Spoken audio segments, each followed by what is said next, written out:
шумағында ақын болашағынан не күтеді? Ақын өзінің еңбектеніп күтеді. Қайсысын осы екі варианттан десек? Ол үміт күтеді.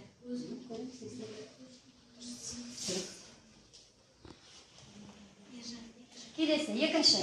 Ержан, өстіп кетелікші. Оқимыз. Не дейді? Қандай сұрақ қойылды?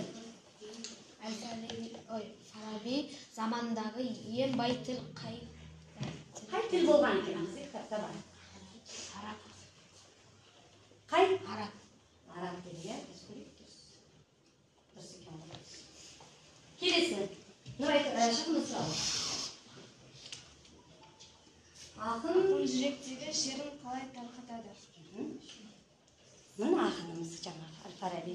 Ол жүректегі шерін қалай тарқатып, бізге қалай жеткізді? Сурет салып жеткізді ме? Күймен жеткізді.